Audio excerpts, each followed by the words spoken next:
All right, welcome to the Feedback Podcast, everybody. My name is Bak. Long time no see, long time no heard, long time no. A lot of stuff has happened. First of all, I want to wish everybody a happy New Year, 2023. Uh, like we say, good health first. Without health, we ain't got shit. So, good health. All my wishes are good health. You gotta take care of yourself. You gotta take care of your body. Take care of your mind. Take care of your mental. Take care of your physical. Health is everything. If you don't have that, you don't have anything. So the rest can come after that.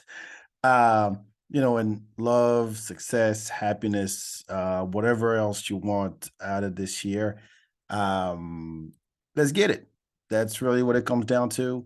Um, I know it's kind of late to wish Happy New Year. By the time this comes out, there'll be maybe I think the last week of January. But hey, better late than never. I haven't talked to you in a while. I was actually well, before I get started on that, this is episode 279, I believe. Yes, 279. First episode of the year. Couple of announcements. First of all, I'm all caught up. If you go to youtube.com/the feedback, you can see all the videos from all the episodes, so you can see faces to the names you've heard on this show. Last I closed out the year with a dope episode with DJ Static and Professor Groove from We Funk Radio. I've been talking about We Funk Radio for 20 plus years. I've been a fan since college. And so if you want some funk, soul, hip hop, breaks, nonstop mix, 2 hours straight of dopeness. Like they got DJs from all over the world contributing. It's a worldwide community. I love it. That's my Spotify. So go back and listen to episode 277. Wait, 277 or 278? No, I'm confused. 278. So this is 279. Sorry. 270. Go back to the previous episode where We Funk Radio. Go back, listen to that. Also had Mike Eaton was on the podcast recently. Also, Caitlin and Maxwell Benson from Can't Even Comedy, who moved to Austin last November. So go check that out. There's plenty of archive to go through. I really appreciate y'all for the support. Uh, Announcement number two, record play. Let's talk record play real quick. What record play will return? People have been asking me when's the next one? When's the next one? I'm gonna ask y'all to mark the calendar for February. I can say February. February, yeah, next month, Thursday the 16th, from 7 to 9. Record Play Volume 3, the R&B edition, is coming to Soho House on South Congress. But there's a but to this. It's a private event. We only allowing a short, like a small amount of tickets. So there's no tickets. It's RSVP. Okay, so there'll be a link posted on the Feedback Instagram and on Record Play Live on Instagram that you can go to, and you can RSVP. I guarantee just because you RSVP doesn't mean you're guaranteed entry. So just be on the lookout for that. Actually, I'll just say it right now. It will be recordplay.live/RSVP. And you just fill out the form, put your name, the name of whoever you want to bring. And then if you get a confirmation, you're in. If you don't, sorry, you got to wait for the next one. So shout out to Soho House. But we'll be back. We'll be back at a public space in the next couple of months or so. So stay tuned. Just follow Record Play Live on Instagram and the Feedback on Instagram as well. BAK, of course, as you already know. All right, so holidays. Holidays were great. I was gone for Christmas, so we did a little Christmas with the family, with my son before Christmas. So bought the tree, did the whole thing, decorated, got the presents, and I was like, "Hey, this is from the family, not Santa. Don't want to mess up Christmas because it's the wrong day. We did it way before I left." And yeah, it was fun. It was fun. Of course, he got spoiled because he's the boy, my boy. Um, so basically I was away for about 3 weeks. And when I mean away, I don't mean in prison. I mean I traveled. So I went back home uh to Senegal, West Africa, and it'd been 10 years since I've been there. Between the birth of my son and COVID, you know, I had to go. I met cousins I didn't know, cousins who had kids I didn't know, and it felt good to go home. And here's the thing: like when I go there and I explain to people, and they go, "How come you haven't been here in so long? Like, what is it about your schedule or what?" I'm like, "Look, in the U.S., you have 10 days of vacation, right? It's 10 days a year. In other countries, like in France, you get like 6 weeks. So French people go to on vacation all the time. Uh, but try to explain to your boss, and I'm not saying I'm in that case, but I'm saying that in general, uh, just to go from the US all the way to Europe, or in this case, in to Africa, I mean, you're looking at a day's worth of traveling. So it's not worth it if you're just gonna go for a week, right? Because you spend 1 day and 2 days, 1 day on the way there and another day to get back. So it's a pain in the ass.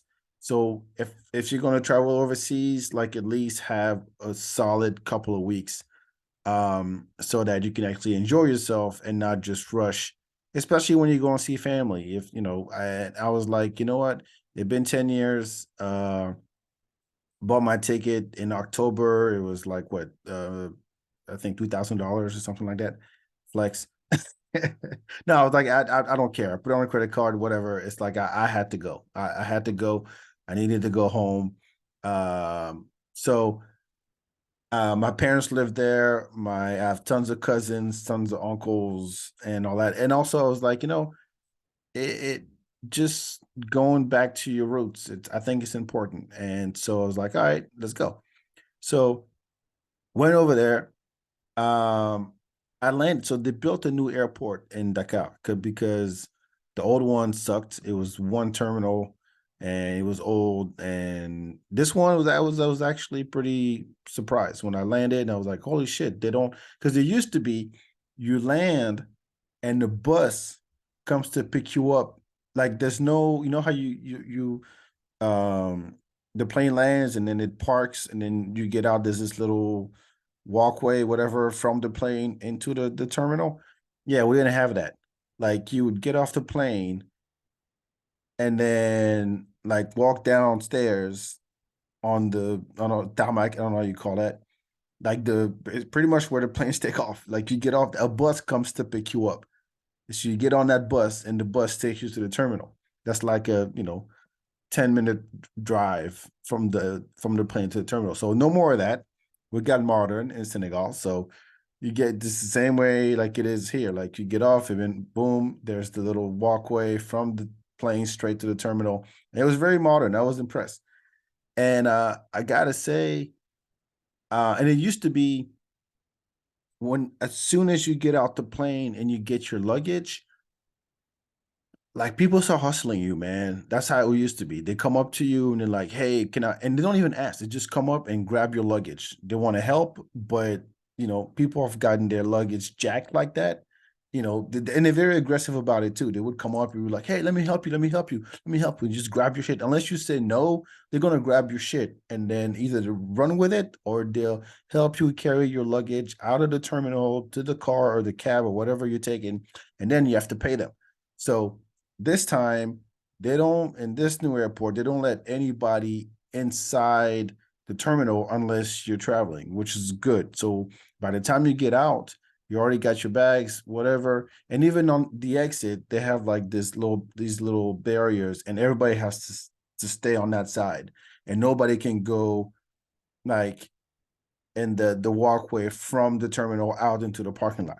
Because there used to be a shit show. And every time, when I was a kid, it's like somebody is grabbing my luggage. Somebody is while I'm talking to somebody else coming up and picking my shit. I mean, it was a mess. So at least now they got that figured out. Now, the airport in Senegal is like way out. Like there's nothing around there. Nothing. When I say nothing, I mean nothing. Like like you, but the road is clean. I was impressed. Like the road was actually, it was a highway. There's no potholes, nothing. And I'll get into the traffic a little bit later. But you're driving through, and all you've seen is baobab trees. If you know what a baobab is, it's like some of the biggest trees in the world. People used to live in them. Just Google it. It's Baobab, baobab tree. There was tons of those, and it's like basically driving through the desert in West Texas. That's pretty much what it comes down to. And it's hot. Yeah, it is fucking hot. It's December and it's 95 degrees outside. I did not expect it. Well, my mom was like, yeah, be careful, pack some shorts, blah, blah, blah. And I'm like, yeah, but it's December. I've been there in December, but I didn't expect it to be this hot. And it was hot as fuck. Not in the hundreds, but still hot. For December, it was weird for it to be that hot. So we drive and then we go to Sally. Sally is like it was used to be a small town. It's still a small town, but now it's become like where tourists go to get away from the city. So there's a bunch of like hotels. It's right near the beach. Like you literally walk out of your house and then there's the beach right there. If you live in one of those neighborhoods, which we happen to, my dad invested a long time ago into a property out there. So and it as soon as I got out the car, we went into a supermarket, whatever, but I felt like wow, this is where I'm from. Like this is my country. And it felt weird because I hadn't felt that in a long time. But the first thing that struck me was, well, one, the smell. Like the smell was familiar right away. As soon as I got out the plane, I was like, oh, it smells like Senegal. It's not a bad smell. Let me say that first. It's not a bad smell, but it has a specific smell, and that smell carries when you would on your clothes and all that. Senegal has a smell, and it's a pleasant smell, but it's very, very like particular. But everything just came rushing back into my head, and I was wondering um if it would be the same as before. I mean, it'd been 10 years. I'm like, well, let's see. But first of all, my Wolof came back. Wolof is like the number one dialect in Senegal. French was it used to be a French colony, if you don't know your history.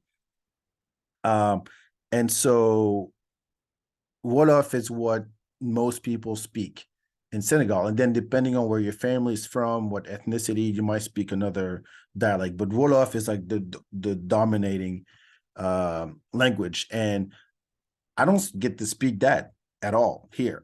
I'll speak it with my niece. My niece speaks it well. My sister-in-law, but that's about it. It's not like, I mean, the French, I speak the French because that's what I speak with my family. It's what I speak with my son. But Wolof is like, I don't speak Wolof. But as soon as I got there and I started interacting with people, at the supermarket, on the street, or my family, everything just came back to my head. And people were actually impressed with like, holy shit, you still understand. It took me. I had an accent at first, but it took me a couple of days, and I was fine. So I went to Sali for a few days. Now, here's the thing. Like I said, Sali it's on the coast, and it's about 58 miles from Dakar, the capital. So it's south on the coast. Dakar is like um, right on the coast too. So you're basically going along the coast when you go into the city. And man, the traffic. Let me talk about the traffic for a second, because holy crap, you thought you had bad traffic here in Austin or wherever you're listening. I know LA is horrible, New York sucks. Uh, but holy shit. There's First of all, there's no street signs.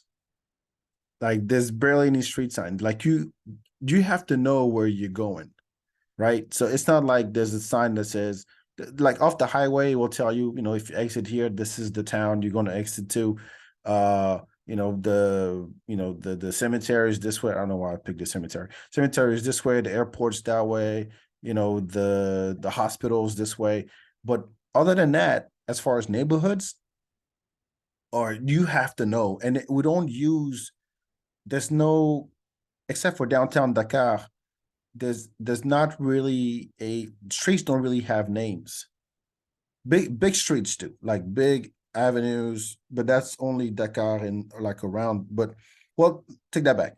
They do have names, but you don't use them. When you say you're going over here, you just use like a landmark. Uh, Say you're driving along the coast and there's an area where the road makes a big turn because of the way it's going along the coast, and that's an area.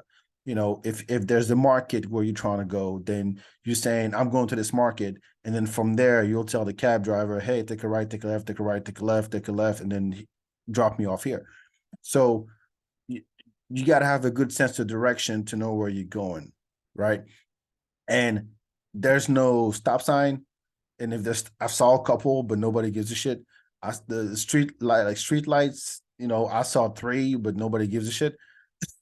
So, but it is a mess. And the thing is, get to understand, like the Senegal is it's the most western country in Africa, right? So the Sahara Desert is east of that, and Sahara goes west.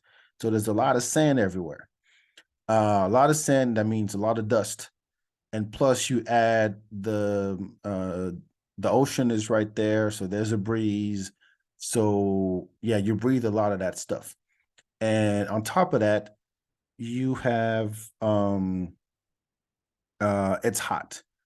And what ends up happening is that the sand, between the sand, the dust, the rains in the summer, and the heat, it eats up everything, especially cars.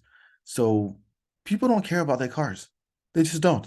Like I've gotten in cabs before where the cab didn't have a floor. Like I could see the road. If I put my foot down, I would rip my foot out. That's pretty much what it was. Or the door was held by like a rope right through the window. So, and the thing is, since there's not really any traffic laws because nobody cares, you see kids on motorcycles, on scooters, no helmets, don't give a shit, going backwards, like driving on the left, going the opposite way. Uh, there's no, and people are very aggressive. That's the thing. Like, if you're not aggressive when you drive in Senegal, you're not gonna get anywhere. You're just not. I mean, I'm sure it's like that in a lot of third world countries where there's no traffic laws. Like, it's a free for all. Like if you get to a roundabout and you don't force your way in, you just wait there. No, you're not gonna make it. You're not gonna make it. Somebody, and people, and like I said, because people don't care about their cars, right? They'll just bump you with their cars out the way. You know what I mean? And they've been building a lot of roads and a lot of bridges, especially going from countryside, so Sali to Dakar. So the highway is nice, it's clean. They got toll roads, and then the toll roads are like, even at high traffic times, you got maybe two booths working. And it's not like here when you come in and then it flashes you and you just drop by and then you pay eventually by mail, or it debits your, Texas tag or whatever. No, no, no. There's someone manning the booth. And there could be just two of them, and um, it's rush hour. And so the distances are such that something that should take an hour now is going to take two, because you have hundreds of cars going into two booths, and it's a mess. And like I said, if you're not aggressive, I got to drive from Sali to Dakar, and boy, I've never been this. I'm gonna stay in my lane, stay on the left lane, and just because if you stay in the middle, people will cut you off. People will. I mean, you can end up with like if there's no divider between the the right lane, the left lane, or whatever, like going the opposite way, you can see four cars just lined up, taking the entire road, width of the road, going in the same direction. So it's like that.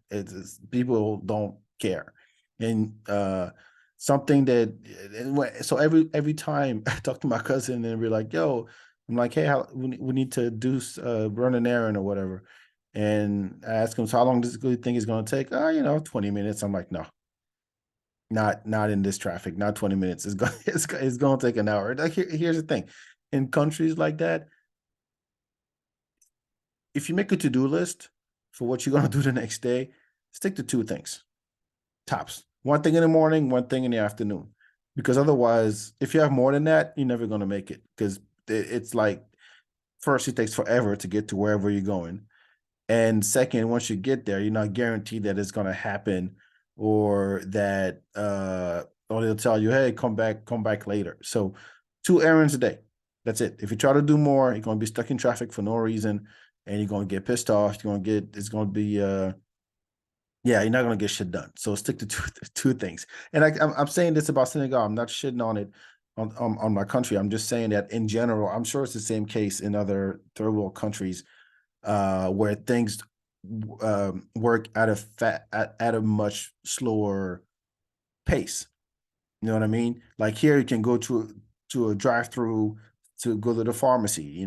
Because that we have that infrastructure. You go through a toll road and then it just flashes you and you're done.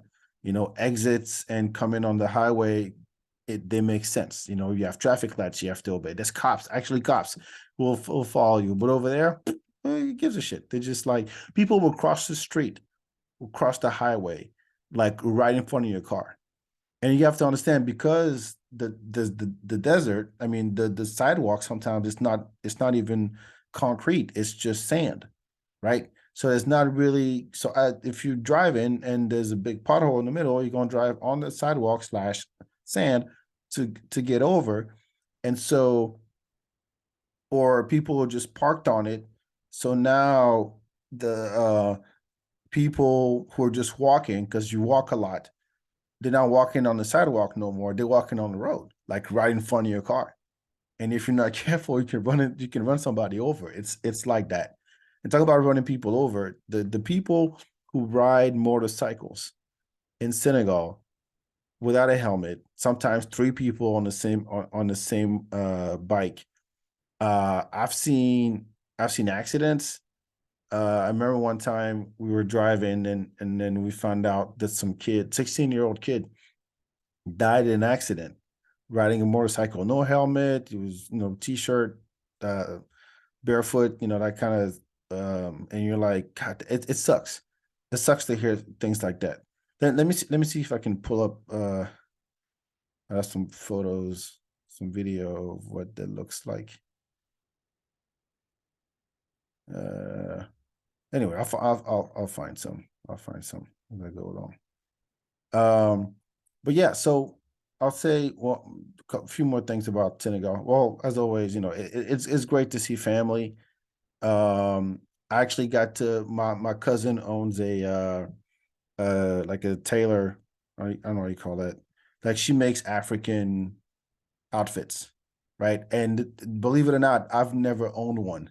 And I was like, with my another cousin of mine was getting married, and I went over to her shop, and I was like, "Hey, do you have some for me?" And boy, she delivered. Shout out to Binta. She delivered for me and my brother, and gave us some African outfits. And boy, we look good. Here's the thing about Africa. I'll say Senegal, but I can extrapolate to Africa. Is that we are colorful people. Colorful people. If you can picture how a um like we like bright colors. When you go to an event, whether it's a wedding, or it's a party, or it's, I mean, even a funeral, sometimes it's like people wear color colorful outfits, and we're dancing, we're singing. That's really what we're about. Let me see if I can pull up. Uh, yeah, here we go. Let me share this. Choop.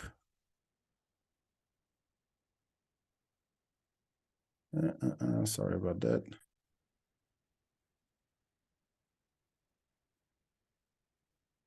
Is it gonna work? I don't know. Shit, I should I should have pulled that up before. Anyway, I'm just sharing a video of a wedding I went to, and you'll see the women are I have all kinds of colors, and there's drums going on. People are singing and dancing. There's this one thing that people do. Um, this kids that show up with there we go. Look at that. That's what we do. This guy had a drum. I forgot what that name of that drum is. Like he puts the drum under his elbow, under his arm, and he bangs on it with his curved stick. And then you show up, and then you just give him money, and he'll sing your praises, which is pretty cool. It's pretty cool. But then you have to give him more money so he can keep singing, and then more money and more. This one lady came up to me. All she had was a bowl on her chest, and she just gave me money. And I'm like, well, what are you trying to do? Because you gave me money so I can give it back to you so you can sing my praises. Like I'm good. I'm good. I'm good. I was like, come on, I'll sing for you. Blah, blah, blah, blah. And I'm like, nah, I'm cool. I don't need all that. I'm blessed already. um, let's see, what else did I do would stand out when I went to Senegal? Yes, yes. I actually went out. What's that noise? Oh, I actually went out one night with one of my cousins to a bar uh that was right on the coast. Like you go downstairs and there's the beach, like right there. Uh, and then we ended up at this place at this club. It's really a club, and I've been out in Senegal before, like at a club. But now that I got to see it again, as an adult, quote unquote, it's the same. It's the same as in the U.S.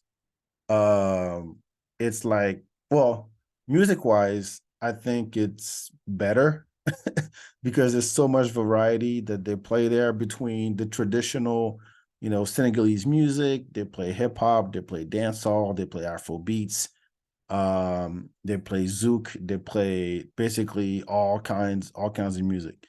Uh, and what's interesting is that the younger generation in Senegal, it really loves the traditional Senegalese music. And so a lot of young artists, Senegalese artists, incorporate that in their songs. And it actually sounds pretty dope.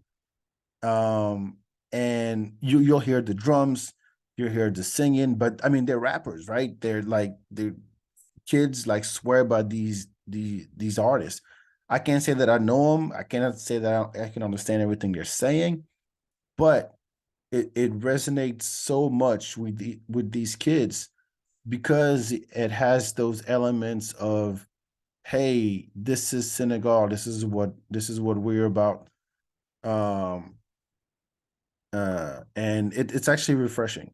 I really enjoyed it. And people, um yeah, let me see if I can pull up a couple. I hope YouTube is not gonna da, da, da, da.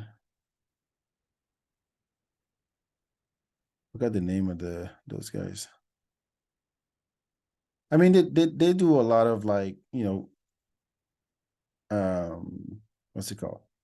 They look like, picture your today's American rapper, uh, but add the drums and add, um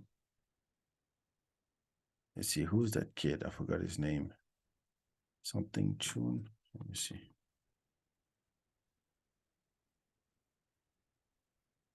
Yeah, Chun. Here we go. Let me play this for you. So just so you understand what kind of music we're playing back home. Here's a video. Just a quick this so you hear the drums in the background. That's like typical Senegalese, just like drumming, like crazy drumming. So So I'm in the club and they're playing songs like that, and people are loving it. So they're still doing bottle service. They're doing hookahs, just like I've been asking about hookahs in the U.S. What is it about black people with and hookahs? And I go home to Senegal and they're doing the same thing. It's like everybody got a hookah, bottle service. There's like yeah, same thing, vodka, champagne, whatever. Uh, the one thing that struck me is that we went out on a Friday night and we got there. It was maybe 1 a.m. and there were maybe 15 people in the club. It's pretty small club, pretty small. And I'm like, there's no way that they do this. That people show up later. 2 o'clock, a little more people. 3 o'clock, a little more people. 4:30 is around the time I left. Place was packed. It's 4:30 in the morning.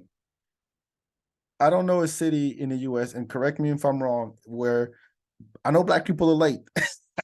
I know there's CPT colored people time and there's African people time where it's 4:30 in the morning and people are showing up. And my cousin was like, yo, there's places that people show up and not like literally 30 minutes before the sun go up. And then they go through then in the party to the morning and the club will give them breakfast. Some places will give them breakfast. So that was crazy to me because I was like, look, it's 4:30 in the morning. I'm ready to go home, and people are still show. I mean, I'm talking about like bum rushing, like 10 people at a time, 20 people all the time, coming through, getting their bottles, getting their drinks and everything. I did I did find out about a hooker there. I mean, what I mean find out is that I posted something on Instagram about it. I see this girl. She was sitting by herself. She was sitting by herself, and she wasn't talking to anybody. And I didn't even pay attention to her. I just came right next to her, and I was trying to order a drink. And then she just tapped me on my shoulder. It's like, "Hey, you want to buy me a drink?" And I'm like, if I translate, I'm like, "Who the fuck are you?" And she goes, "Well, I just wanted, a glass of champagne." And I'm like, "Well, I don't. What are you doing here?" She goes, "Oh, I'm just, hanging out." I'm like, "So you came to the club to hang out, and you're sitting at a stool at the bar? That's how you hang out?" Like, "Yeah, I'm just having fun." I'm like, "That's not having fun. I'm sorry, but sitting on a stool by the bar by yourself, you don't look like you're having fun. You could do that at home. You can go home." I told her that. I said, "You could go home and sit on a chair, and have a drink. It'd be the same thing, but you just basically taking up space here." That's what I told her straight up. And she's like, "Well, I can dance too." I'm like, "Well, show me how you have fun. Just get up and dance." She got up and she started like shaking her like her shoulders and her boobs, and I'm like, "All right, I'm not impressed. I'm not impressed at all." And she goes, "Well, I can do more." And I'm like, "You know what? I, I don't care. I really don't care." And so I leave. I come back, and I'm like, "Well, it's my last drink of the night, and it's already like 4 in the morning."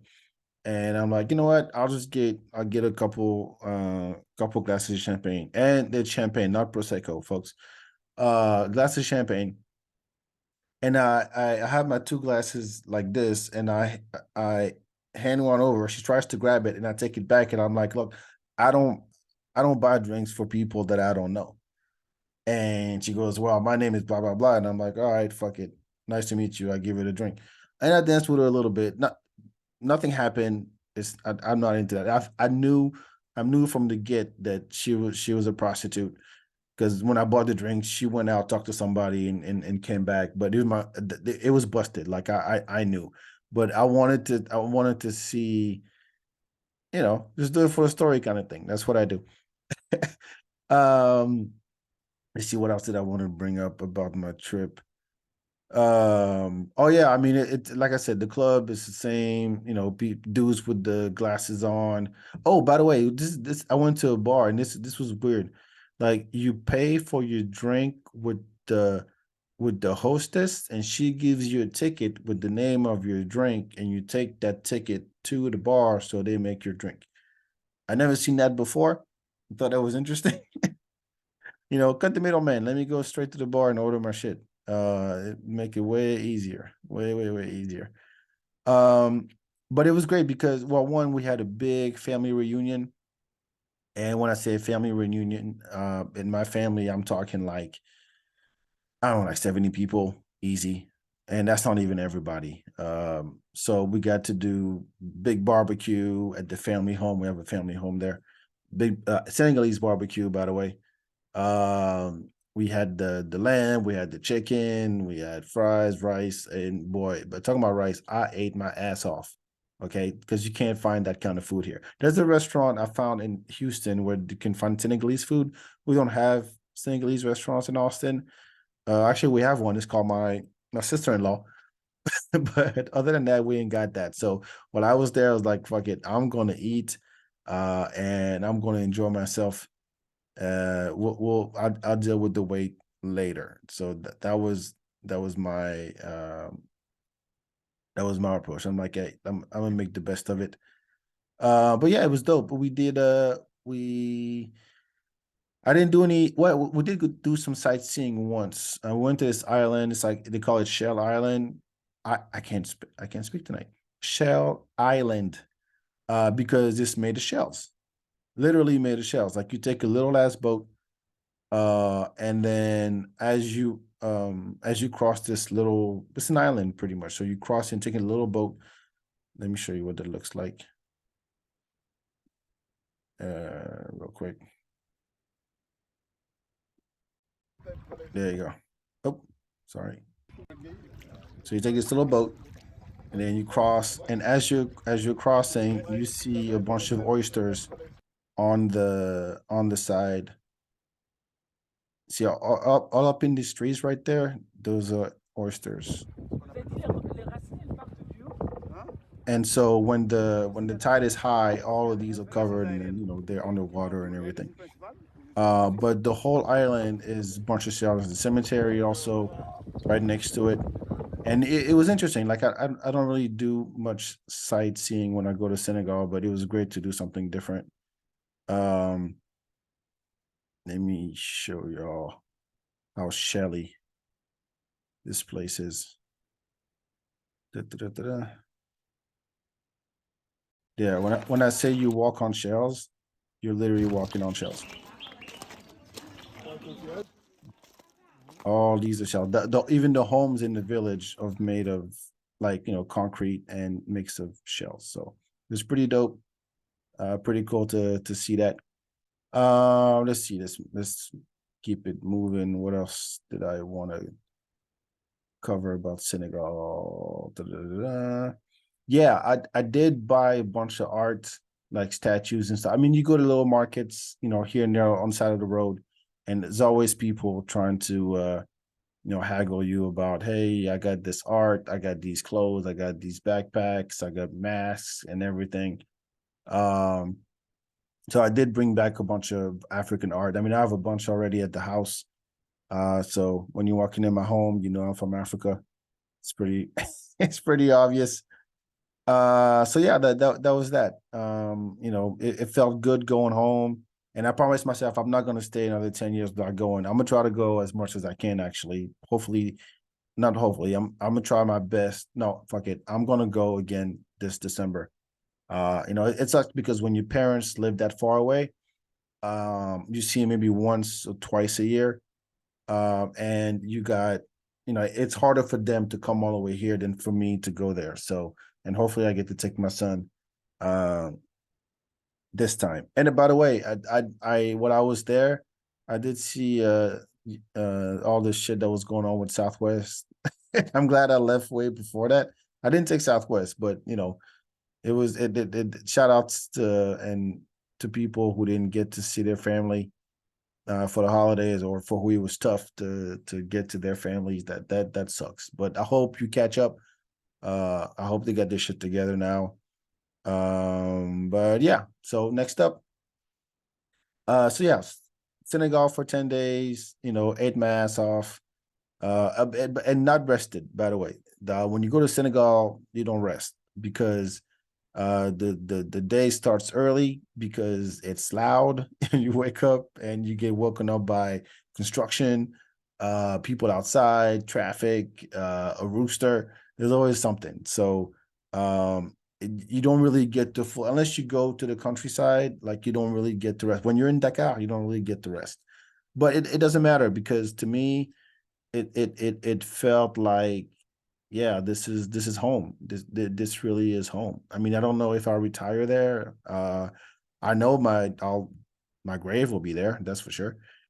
I want to be buried there, but as far as living there, it's so it's in a way it's draining. You know what I mean?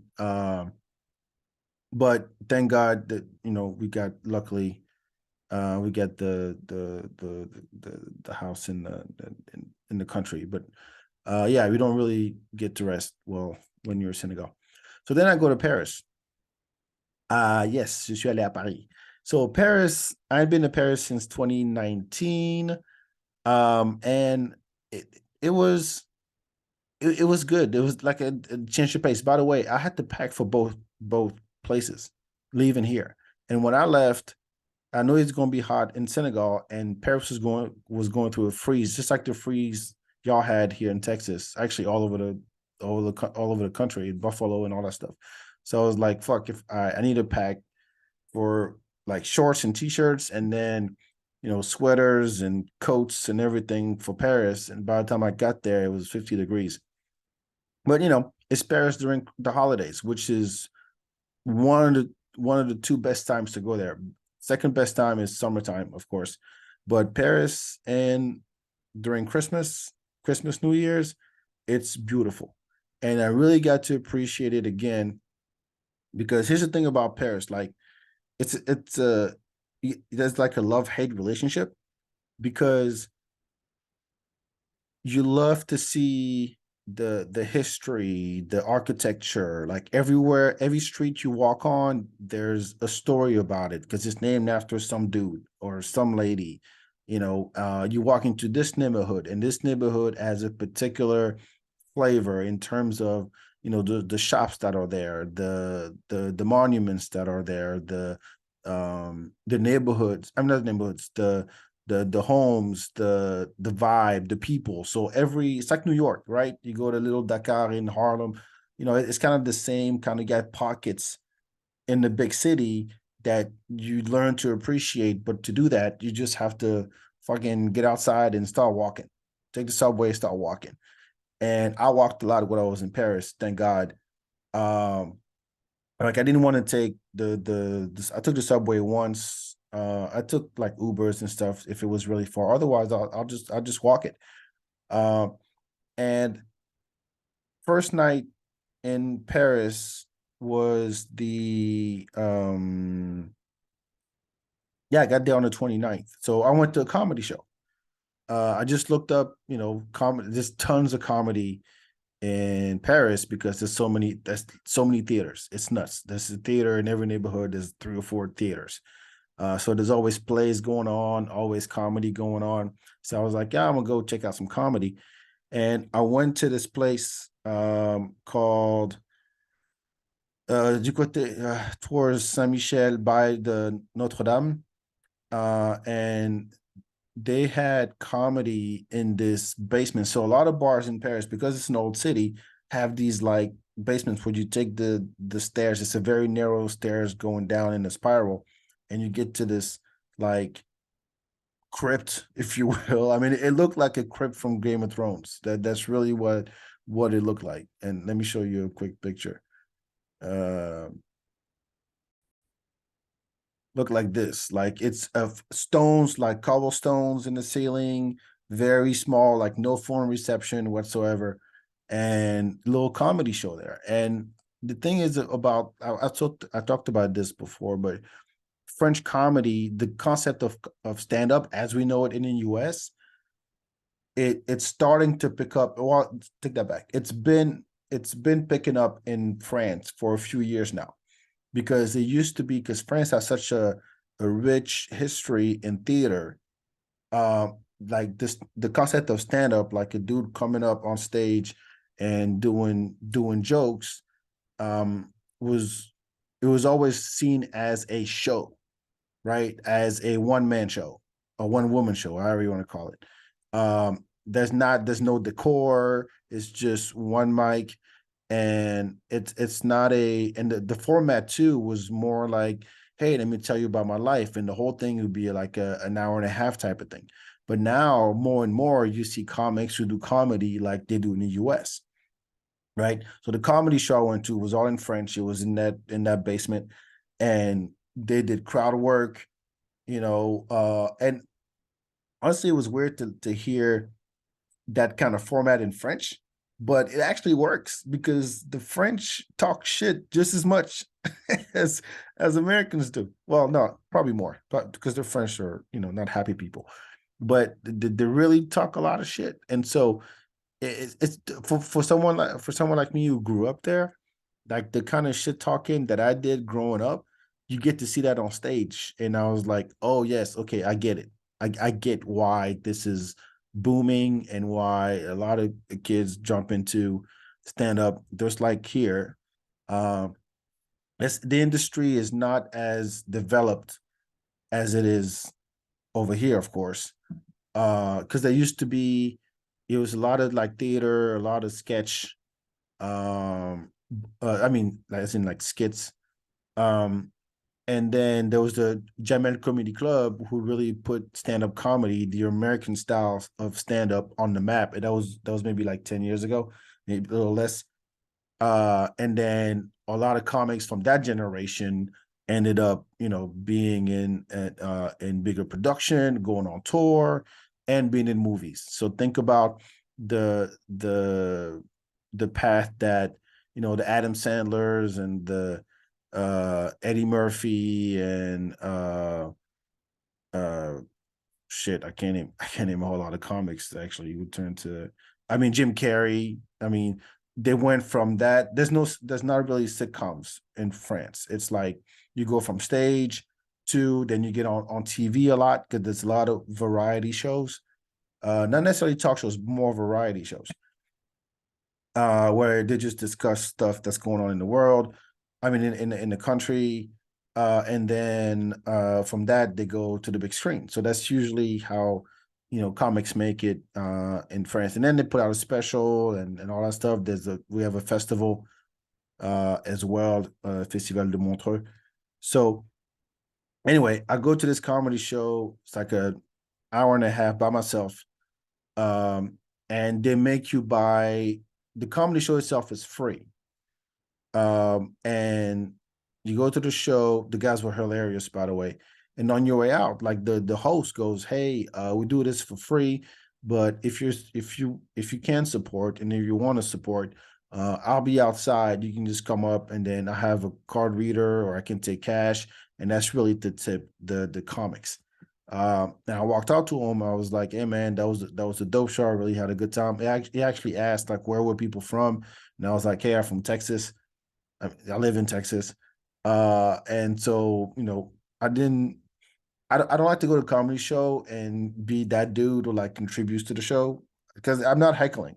I'm not heckling, but they talk to me, so I have to respond because I don't want to like stop the show. So if you engage with me, I engage with you back, but I try to make it very quick and short so that I don't want to take over the show. I mean, as a comedian myself, like I would hate,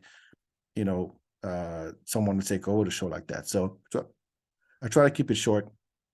And then after the show, it's like, "Yo, Texas, what's up, Dad? How about Texas?" Da, da, da. And he told me, it's like, "Hey, man, if you don't have any plans for New Year's," which was the next night, like, come, we're doing the big show at this theater. If you want to come and bring somebody, I'm like, "All right, cool, bet." And so the next day, we're trying to figure out what to do for New Year's, and it's just like there's a Times Square in New York. Champs-Élysées is the place to be, not the place to be, the place where everybody goes for New Year's Eve. It's either the Eiffel Tower, where they have shows and live music, or the Champs-Élysées, because that's where the fireworks are. And I'm like, I'm not doing any of that. So the plan was me and my cousin to go to this dude's comedy show and then go to this party on the docks at this big outdoor venue, old school, new school, hip hop kind of thing. So, but so we're like, whatever. So the day on New Year's Eve, we just went to We had couscous. If you never had couscous, you gotta have couscous. Moroccan couscous. That shit was that's like there's a restaurant there. If you go to Paris, look up Chez Said Bekfan. I'll put the link up. But it's the best couscous ever. Like it for the price and for the quality. It like every time I go to France, I stop there. My dad does the same thing. My brother does the same thing. My sister does the same thing. My cousins do the same thing. It's like a go-to. But anyway, we have that for dinner, and then we go to the comedy show.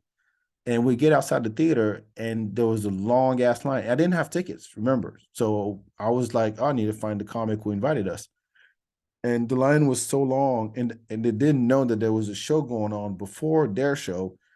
And so we stood outside. We're at 11:30 on New Year's Eve. We were still outside waiting to get in, right? They opened the doors. We get in, and there's a bunch of it's an old theater, like old ass theater. Like take the Paramount and make it smaller. It's just as beautiful, but it's smaller, it's more intimate. The seats are very tight. So if you're 6 foot tall, you're fucked. Your knees are going, you're gonna be bumping, your knees gonna bump into the person in front of you. That's just the way it goes. Uh but we walk in. I just told the old man who was checking people in with the tickets. I said, "Yeah, I was invited by a comic," and he goes, "All right, cool, go." I'm like, "All right, I'm not gonna check him out anything, cool." No, we stayed for a solid couple hours. Saw some comics that I saw the night before, and then we did did the countdown. Like by the time everybody sat down and the show started, the speaker was blown out, the mic didn't work, so the comic went up and he had to do crowd work and try to talk his way into jokes for 30 minutes, and then he got to do the countdown to the New Year's. But yeah, I did that and went to that party. And let me tell you, my biggest uh pet peeve when I go out now as an older man, I can say. I mean, I'm almost 41. Is that I don't like to be around 20-year-olds. I've said that before. It's just nothing against them. They have fun just like I did when I was in my 20s. I'm not hating on them. I'm just like that energy. It's just it bothers me. It's like I don't want to talk to you. Like I'm just here because of the music. I'm not trying to engage. I'm not trying to have a conversation. I'm trying to hit on you. Nothing. I have zero. I have zero like interest in talking to a 20-year-old. I'm sorry. It's just that's just me.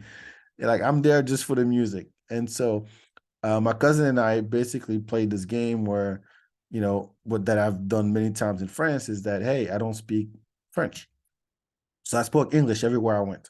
Everywhere I went, we walk up to the front, and my cousin goes, "Yeah, this is my cousin. It's my cousin back. He lives in Texas." And da, da, da. I'm like, "Yo, what up, man?" So I try to put on my strongest, American accent or Texan accent, however you want to call it.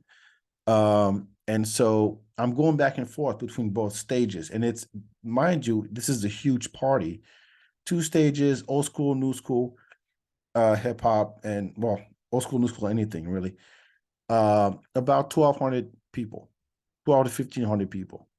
Um, and a lot of 20-year-olds, which I'm like, I ain't trying to do nothing. But it's packed.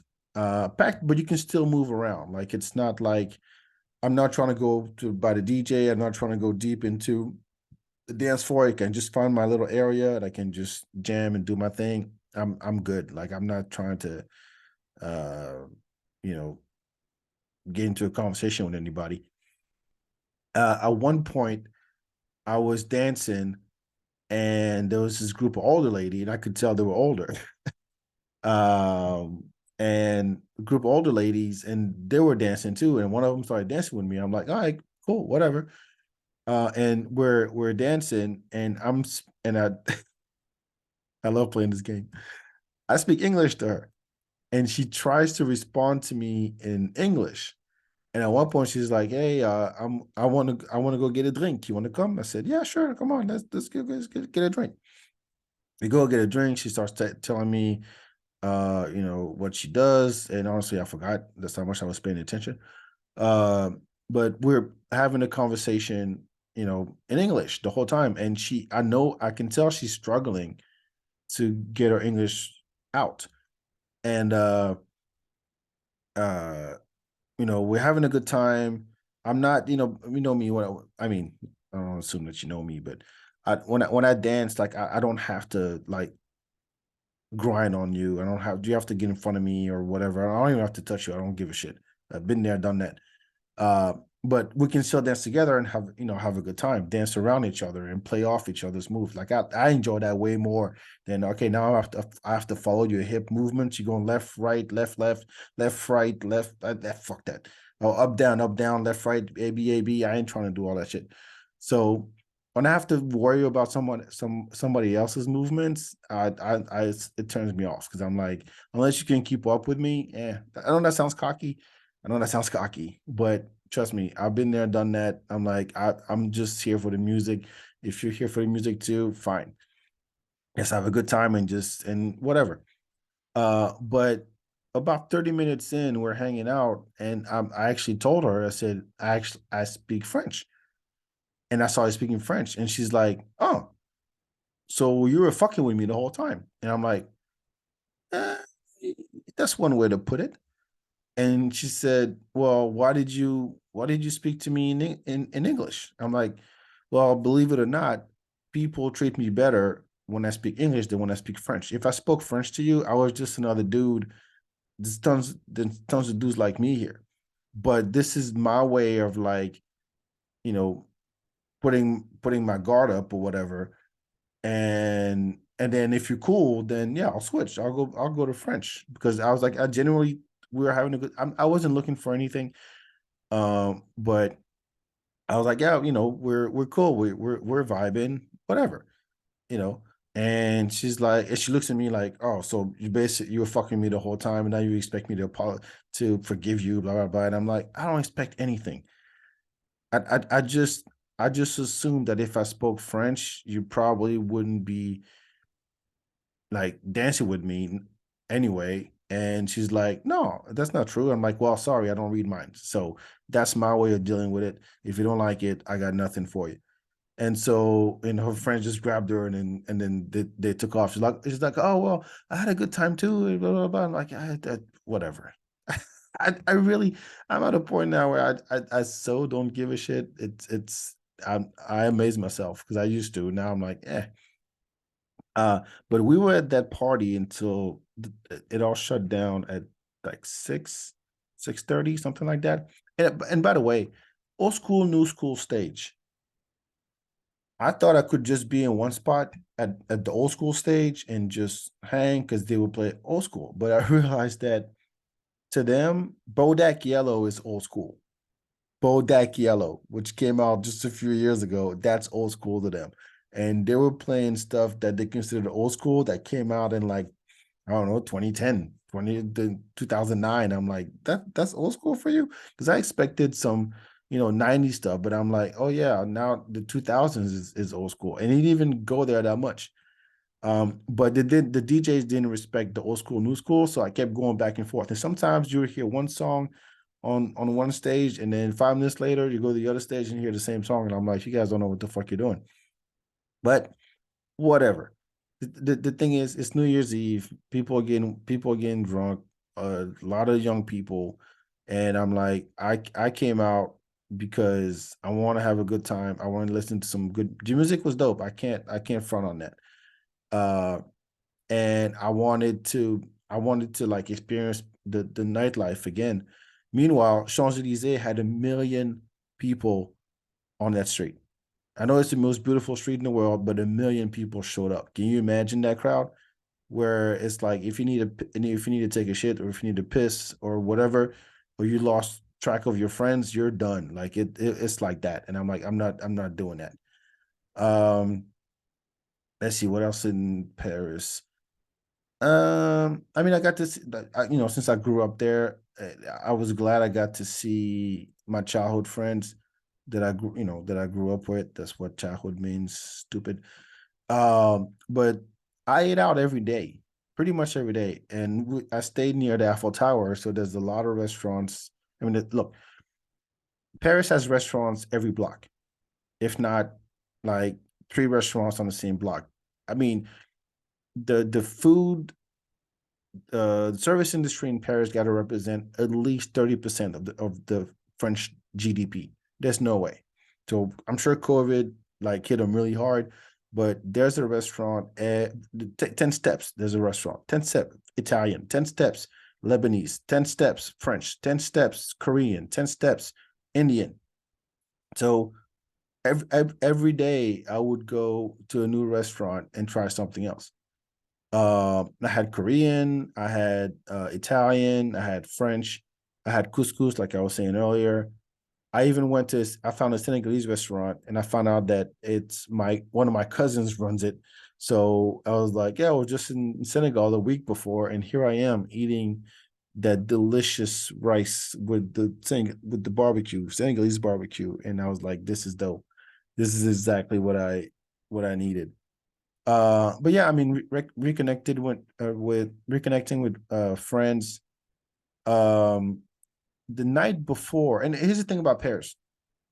Like I said, it works in neighborhoods, right? Each neighborhood has its own charm, its own look and feel, and the people who hang out there. It's all different, right? Um, and I found out about this one area. It's north of Paris. I forgot the name. Uh, but I was looking for some English speaking comedy because I'm like, I saw some French comedy. I wanted like, there's an open mic. Maybe I can sign up. And come to find out, there's a lot of English speaking comedy in Paris because people are coming in from all over the world to the city and they don't speak French. So they want to see English speaking comedy. So I signed up for this one open mic. The list was full, and I got a message from the guy who runs it like the day before. Is like, hey, once one spot opened up, you want it 5 minutes? I'm like, fuck yeah, I'll take it. So we show up, and it's the same thing. It's a nice bar, and with the basement looks like the Game of Thrones script, with the cobblestone and the ceiling and everything, and it was very international. I mean, the one comedian there was a Russian comedian, Indian. There was a dude from Ghana, I think, a dude from New York. Uh, and the crowd, same thing. People were coming from Lebanon, from Italy, from all over the world. And I got to do 5 minutes in that room, and I fucking loved it. And I didn't know how they were gonna react to my jokes, but it actually I was glad. I'm glad I did it. I really am. And people got it. It's like, and I didn't know it was that big of a community of English speaking comedians, um who like they come from London, they come through Paris, and then here's a bunch of shows, and it's all over town too. It's all over town. If I'd stayed longer, the guy was like, hey, if you would have stayed on a little longer, I would have booked you on some more shows. I'm like, no, I gotta go home. I miss my boy already. I've been missing my boy. Anyway, so we stayed there, and there was a live band afterwards, and then an improv, some improv after that, and the whole thing went till like 2 in the morning or something. And it was it's the kind of bar. This is what I like. Like most bars in Paris are neighborhood bars. Like people just come and they hang out. You don't expect. Of course, there's bars and clubs. I know the difference, but you don't expect such a variety of of folks to walk into a bar, especially if it's in a specific area. And I mean, I ran into people. This dude was a chef. This girl was a fashion designer. I'm not saying it wouldn't happen anywhere else. I'm saying that I'm glad I found a place where there was all of that together. So you got the comedy, you got the live music, you got improv. There's the bar that serves delicious cocktails. They got food, and they're serving food pretty much all night long. And they got music. And the I met the owner, and the owner is a huge hip hop fan. So when I showed up with my cousin, he was playing like Ed and Mob Deep and like straight up like underground underground hip hop like Arsonist and Dilated Peoples. I'm like, fuck, what kind of place is this? And he goes, yeah, I'm just a a hip hop fan. The cocktails were great. They made the Negroni. They had a version of the Negroni there that I really loved. I can't tell you what was in it. I'll look it up. Maybe I'll ask some of my bartender friends see if we can make it. But anyway, that was my last night in Paris, and wow, I mean, I love that kind of spot. Like, I don't think we have that in Austin. We used to for sure. Where it's like, I mean, and this was a Friday night. But he told me, he's like, yeah, every day we have something different. Like they'll have they'll have the comedy, they'll have the live music, but it's like all of that in one spot, and people just come in and out, and just serve the food, and it's delicious. Like I like that kind of like that could become, oh, this is my go-to spot from now on. You know what I mean? So you don't have to go to five different places to get the improv, to get the comedy, to get the music, to get the DJ, get the food. It's like I like it. I'm old, man. I ain't trying to walk. No, take that back. I ain't trying to hop around to find the best spot in one night. If I go to more than two places in one night, I'm not having a good time. So if I have a go-to spot where everything I like is right there, then I'm good. So definitely want to add that to my list next time I go back, and I'm gonna try to sign up for more comedy. And I'm trying French. I'll try to translate some of my jokes in French and see what happens. But I'm glad I got on stage in Paris. I'm not a touring comedian just because I did it there. I know my place. But yeah, it was a great time. Food was delicious. Made some new friends. Got to hang out with my cousins. Cousins, I have one the cousins who runs the restaurant. I hadn't seen him since I left France, so I'm talking 25 years, at least 20. Last time he saw me, I'm aging myself now, but I hadn't. I was still in France, and I was like 16 years old, like 15 or 16 years old. So it was good to see him again. Cousins that didn't know each other got to know each other. It's a beautiful thing, and they got big projects, just like I do. So it was great to reconnect, and I mean that's the beauty of travel. I can't stress enough. Everybody's got to go to Europe once and Africa once, just to get a different sense of not only gain perspective on how your life is here, but also get an understanding on how the pace can be different in different countries. I say it all the time, but the Europeans got, if there's one thing they know how to do, they know how to live. I'm not saying that they don't have issues with mental health. I'm not saying they don't have other problems, but when it comes to social stuff, it's I barely saw people on their phones, for example. All the places I just named in Paris, people are not on their phones. The clubs in Senegal, people are dancing. No, they're not on their phone. And it's good to see people just live again after the lockdown and all that stuff. It's good to see people being social again, people interacting with each other again. And I think that by going to those two places, I really got a sense of, oh yeah, this is life. This is what life is. This is what life is about. You know what I mean? It's going to dinner at 10:30 at night, and then you stay in the restaurant till 1 a.m. You're just talking. Nobody, you're not on your phone, you're not, distracted by anything.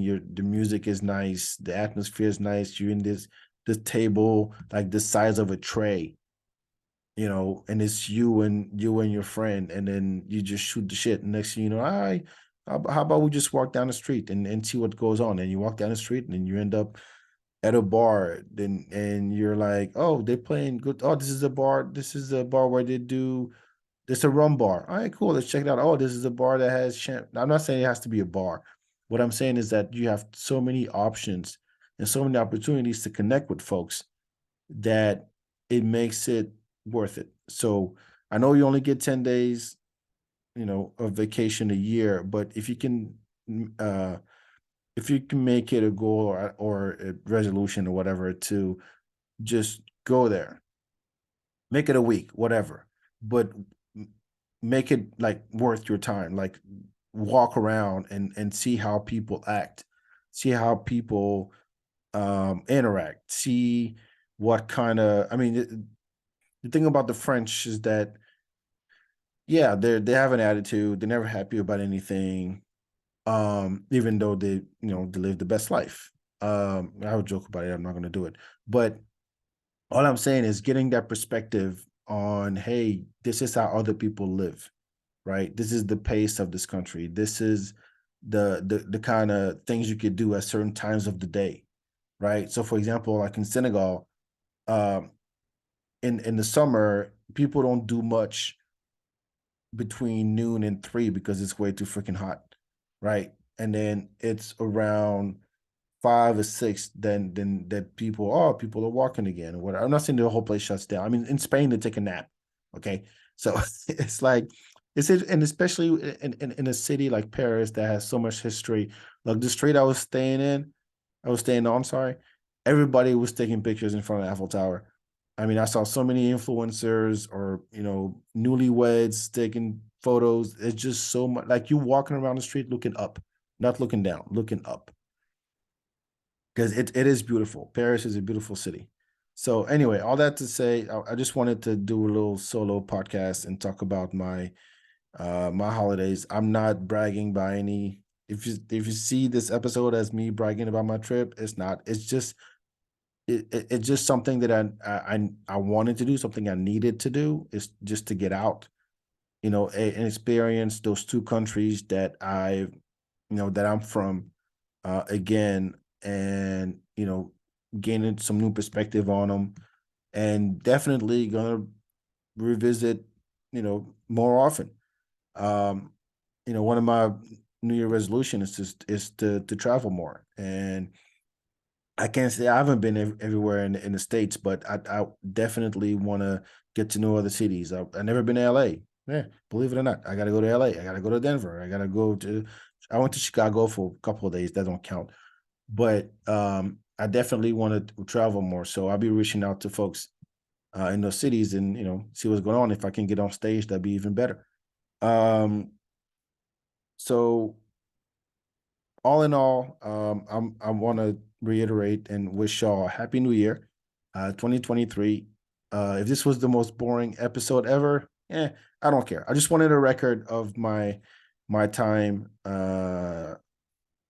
in Africa and in France. That's all I wanted to do. So if you skip it, I don't care. If but if you run into me, you have more questions, I'll be happy to show you more pictures and videos and tell you more about those two beautiful countries, and its people and its vibe and its food and all that stuff. You got to be curious, and I'll be happy to. If you tell me you're going to France this year or going to Paris this year, a couple of people already told me like, "Hey, back, I saw you were in Paris. I'm going in March. I'm going, for the summer." So I'd be happy to point you in the right direction. I can't say I know everything because it's one of those cities that takes decades to explore. It's like saying New York. Like it's so big that there's no way in hell you can know every corner of the city. So, but every time I go, and since I moved to the States, every time I go, I learn about a new area, a new neighborhood, another restaurant, or whatever. So I really enjoy myself. I brought back a bunch of stuff, some French books for my son, some African art for my house, some African clothing, like a bunch of stuff. So anyway, on that note, thank y'all so much for tuning in. I am going to, so as you know, I've been doing a lot of, for the past couple of years, the podcast been focused on comedy, talking to comics and all that. I'm gonna tone that down this year a little bit more. I'm still gonna talk to comics, but I want to have a more, what's the word, focus format of the show. So again, I don't have a Patreon. I don't have a sponsor or anything like that. This is more me um, keeping a record of, talking to fascinating people, because I am fascinated by people, and keeping a record of, my life. It's kind of like my diary at this point of my life. And so I'll be changing the format a little bit, and just stay tuned for that. I can't say too much yet. I think you'll like it. I think you'll like it. I mean, it's called the feedback. So I feel like I've been straying from what that means. Just quick hint, if you like our shared dope shit segment of the show, it's kind of like that, but more you'll see. Just keep listening, subscribe. I'm on every platform. Podcast. The YouTube channel is up to date. I'll be posting more clips because I have tons and tons of hours and hours of podcasts of the video. I just need to get all of that like sub like captioned and all that stuff and share it on Instagram. My goal this year is to put out more content because I have a lot of it. It's just that I don't promote it right. So I want to promote more of the stuff that I already have. Record Play is still up and running, so make sure you follow Record Play Live on Instagram. So there's big plans for that too. I'll be announcing so Thursday, February, God damn it, February 16th at Soho House, recordplay.live/RSVP for the to put in your name for the guest list. And yeah, that's about it. So thank you so much for tuning in. I know I don't really do solo episodes. It's me rambling. It's not meant to be, comedy all the time, funny all the time. I like to talk for real and, share pieces of my life, you know. So yeah, and if you want to be a guest on the show, just holla at me and I'd be happy to talk to you if you're interesting. You gotta be interesting. All right, we'll talk to you next time. Thank you so much. Ciao, ciao.